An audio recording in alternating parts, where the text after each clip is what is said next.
हरे कृष्णा। इस वर्ष की शारदीय नवरात्रि 3 अक्टूबर 2024 गुरुवार से शुरू हुई थी। नवरात्रि के पावन दिनों में नव दुर्गा के 9 रूपों की पूजा आराधना की जाती है। नवरात्रि के अलग अलग दिन पर माँ दुर्गा ने भिन्न भिन्न स्वरूप धारण करके महिषासुर, शुंभ निशुंभ, रक्त बीज इत्यादि दैत्यों का संहार किया था और सभी देवताओं की रक्षा की थी। उनको अपना अधिकार वापस दिलाया था। और इसी नवरात्रि में आने वाली अष्टमी और नवमी तिथि का विशेष महत्व बताया गया है। ये नवरात्रि के लगभग पूर्णाहुति के दिन होते हैं। इन दिनों में दुर्गा देवी की विशेष पूजा विधि की जाती है। तो चलिए आज हम आपको इस वीडियो में अष्टमी और नवमी तिथि के पीछे छुपा हुआ वैज्ञानिक और आध्यात्मिक दोनों रहस्य भी बताएंगे और अंत में दशमी तिथि के विषय में भी जानकारी देंगे। आखिर उसका महत्व क्या है और वो कब आ रही है। तो इसलिए अंत तक इस वीडियो को जरूर देखिएगा।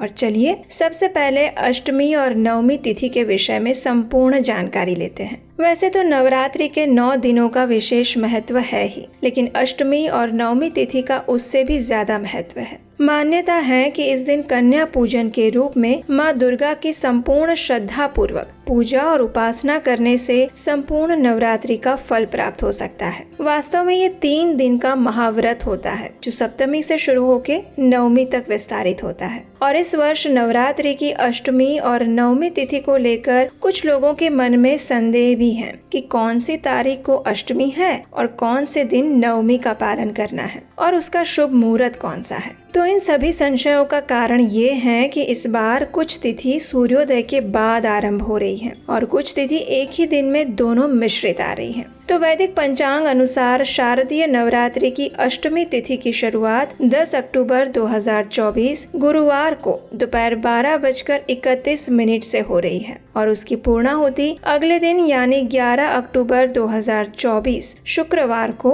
12:06 पर होगी। इसलिए महाअष्टमी हम 11 अक्टूबर को मनाएंगे क्योंकि किसी भी तिथि का आरंभ सूर्योदय से माना जाता है और 11 अक्टूबर के दिन ही सूर्योदय के समय में अष्टमी तिथि स्थित है। इसलिए इस दिन महागौरी की पूजा आराधना करके सभी भक्त उनका आशीर्वाद प्राप्त कर सकते हैं और कन्या पूजन भी कर सकते हैं। कई परिवारों में और स्थानों में अष्टमी के दिन कन्या पूजन किया जाता है और कई स्थानों में नवमी के दिन कन्या पूजन करना उचित माना गया है। इसलिए आप अपने स्थानिक और पारिवारिक परंपरा के अनुसार कन्या पूजन का दिन निर्धारित कर सकते हैं। अब देखिए उसी दिन यानी कि 11 अक्टूबर को ही 12:06 से नवमी तिथि लग रही है जो अगले दिन यानी 12 अक्टूबर सुबह 10:58 पर समाप्त होगी। तो इसलिए अगर आपके घर में नवमी के दिन कन्या पूजन किया जाता है तब पर भी आप 11 अक्टूबर को ही 12:06 के बाद कन्या पूजन कर सकते हैं। चलिए अब हम आपको कन्या पूजन के विषय में कुछ ऐसे रोचक तथ्य बताते हैं जो शायद ही आपने सुने होंगे।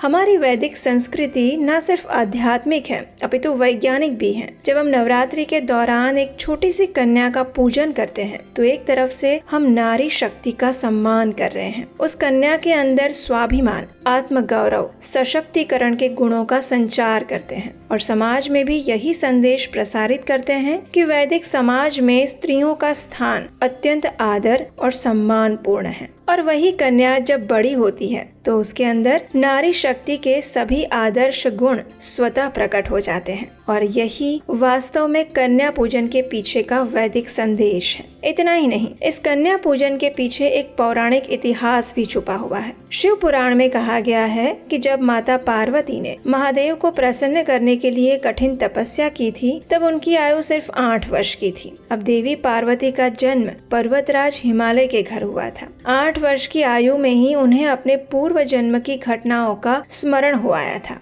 और तभी से वे भगवान शिव को पति रूप में प्राप्त करने के लिए तपस्या करने लगी थी और तपस्या से देवी पार्वती को महान गौरव प्राप्त हुआ था। इसलिए नवरात्रि की महाअष्टमी तिथि के दिवस पर महागौरी की पूजा आराधना करके कन्या पूजन किया जाता है और उनको भोजन दिया जाता है। वैसे तो देवी भागवत महापुराण में श्रील व्यास देव जी कहते हैं कि नवरात्रि के प्रत्येक दिन एक एक कन्या का पूजन करना चाहिए। लेकिन अगर किसी के लिए ये करना संभव ना हो तो कम से कम अष्टमी या नवमी तिथि के दिन 9, 7 या कम से कम 5 कन्याओं का पूजन अवश्य करना चाहिए। ऐसा कहा जाता है कि नवरात्रि के इन पवित्र दिनों में सप्तमी, अष्टमी और नवमी ये 3 दिन और 3 रातों में उपवास करके देवी का व्रत धारण करना चाहिए। इस समय में देवी पूजन, कन्या पूजन, हवन और दान या ब्राह्मण भोजन इन 4 कार्यों को संपन्न करने से नवरात्रि का व्रत सांगोपांग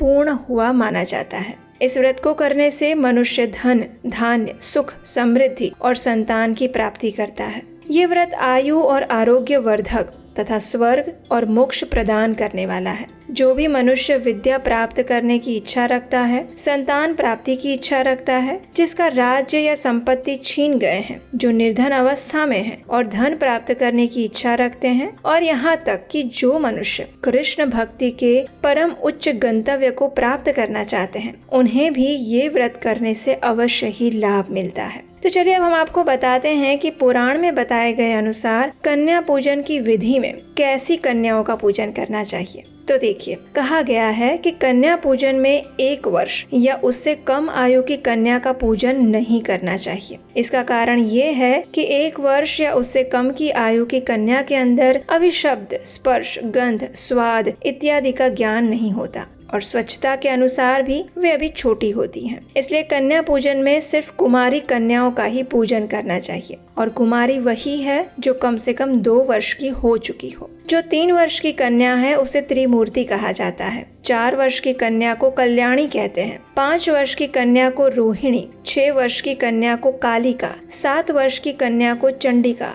8 वर्ष की कन्या को शांभवी, 9 वर्ष की कन्या को दुर्गा और 10 वर्ष की कन्या को सुभद्रा कहा जाता है। इससे ऊपर के वर्ष वाली कन्या को पूजन के लिए निषिद्ध माना गया है। इसलिए प्रयास करें कि कन्या पूजन में 2 वर्ष से लेकर 10 वर्ष की कन्याओं का ही पूजन किया जाए। इस पूजन के लिए सबसे पहले आप 1 दिन पहले ही योग्य कन्याओं को अपने घर पर आमंत्रित कीजिए। जिस दिन कन्या पूजन करना है उस दिन प्रातः में ही सबसे प्रथम भगवान के लिए शुद्ध और सात्विक भोग बनाएं। उसमें तुलसी पत्र रखकर भगवान श्री कृष्ण को अर्पित करें। उसके बाद उसी को प्रसाद रूप में दुर्गा स्वरूप में पूजा की जाने वाली कन्याओं को प्रदान करें। जब वे कन्याएं आपके घर पर आती हैं तो सबसे पहले उनका स्वागत करें, उन्हें बैठने के लिए उचित आसन प्रदान करें, उनका चरण प्रक्षालन करें, उन्हें तिलक लगाएं, योग्य विधि अनुसार उनकी पूजा करें और भगवान को अर्पित किया हुआ प्रसाद उन्हें प्रेम पूर्वक खिलाएं। उसके बाद उन्हें अपनी क्षमता अनुसार कुछ उपहार, फल, चीज वस्तुएं इत्यादि देकर प्रसन्न करें और फिर उनसे आशीर्वाद मांगे। इस दिन आप अपने घर में किसी सुयोग्य ब्राह्मण को आमंत्रित करके उनसे भी कन्या पूजन करवा सकते हैं। इस प्रकार कन्या पूजन के माध्यम से देवी दुर्गा के आशीर्वाद प्राप्त करें। महाअष्टमी के दिन कन्या पूजन के साथ साथ माँ दुर्गा की विधिवत पूजा करने का भी विधान है। इस दिन संधि पूजा भी की जाती है, जो अष्टमी तिथि के अंतिम 24 मिनट और नवमी तिथि के पहले 24 मिनट के बीच में होती है, जिसे संधि काल कहा गया है। संपूर्ण दुर्गा पूजा के दौरान इस संधि काल का सबसे अधिक महत्व होता है। नवमी तिथि की बात करें तो ये नवरात्रि का अंतिम दिन होता है और इस दिन माँ दुर्गा ने महिषासुर मर्दिनी का स्वरूप धारण किया था और महिषासुर नामक राक्षस का वध किया था। इसलिए इस दिन यज्ञ, होम, हवन आदि करने के साथ साथ कई भक्त इस नवरात्रि व्रत का पारण भी करते हैं। तो इस मुहूर्त अनुसार हम महाअष्टमी और नवमी तिथि के दिन माँ दुर्गा के स्वरूप महागौरी और सिद्धिदात्री देवी की पूजा आराधना करके हर प्रकार के भय से मुक्ति प्राप्त कर सकते हैं। चलिए अब बात करते हैं दुर्गा विसर्जन की और दशमी तिथि यानी कि दशहरा पर्व की। जो भी भक्त दुर्गा पूजा के दौरान माँ दुर्गा की मूर्ति स्थापित कर रहे हैं वो लोग माँ के विग्रह का विसर्जन 12 अक्टूबर को करेंगे और 12 अक्टूबर को ही दशहरा का त्योहार भी मनाया जा रहा है। दशमी तिथि का आरंभ 12 अक्टूबर प्रातः 10:58 पर शुरू होकर 13 अक्टूबर 2024 प्रातः 9:11 पर पूर्ण होगा। इसलिए बंगाल में 13 तारीख को भी दशहरा उत्सव मनाया जा रहा है, क्योंकि सूर्योदय के समय में दशमी तिथि सिर्फ 13 तारीख को ही उपलब्ध है और यही कारण है कि वैष्णव कैलेंडर के अनुसार भी हम दशहरा का पर्व 13 अक्टूबर को मना रहे हैं। अश्विन मास में शुक्ल पक्ष की दशमी तिथि को दशहरा का पर्व मनाया जाता है। इसे विजयादशमी और रावण दहन के नाम से भी जाना जाता है। शास्त्रों में इस दिन को बुराई पर अच्छाई की जीत का प्रतीक माना गया है। इसी दिन प्रभु श्री राम ने लंकापति रावण का वध करके माता सीता की रक्षा की थी। इस दिन देश भर में रावण, कुंभकर्ण और मेघनाद के पुतलों का दहन किया जाता है। कई स्थानों पर रामायण नाटिका का आयोजन भी होता है, जो वर्षों से चली आ रही है, लेकिन आज भी उतनी ही प्रसिद्ध और लोकप्रिय लीला है। तो ये थी इस नवरात्रि पर अष्टमी, नवमी और दशमी से जुड़ी हुई संपूर्ण जानकारी। अगर ये जानकारी आपको अच्छी और उपयोगी लगी है तो कन्या पूजन के इस वास्तविक संदेश को अपने सभी मित्रों और परिवारजनों को शेयर कर दीजिए और इस वीडियो को लाइक कर दीजिए। हमारे लिए भी प्रार्थना करिए कि हम इसी प्रकार आपके लिए वैदिक प्रमाणभूत ज्ञान को शुद्धता और शुद्ध भाव के साथ निरंतर प्रसारित करते रहें। तो चलिए, इस नवरात्रि के अंतिम दिनों में हम भक्ति भाव से माँ दुर्गा की पूजा उपासना करते हैं। उनसे परम भगवान श्री कृष्ण की शुद्ध भक्ति का वरदान मांगते हैं, जिसके माध्यम से देवी दुर्गा हमें इस भौतिक संसार रूपी दुर्ग से मुक्ति प्रदान करें और हम भगवान के नित्य धाम में उनकी नित्य सेवा में संलग्न हो सके। हरे कृष्ण।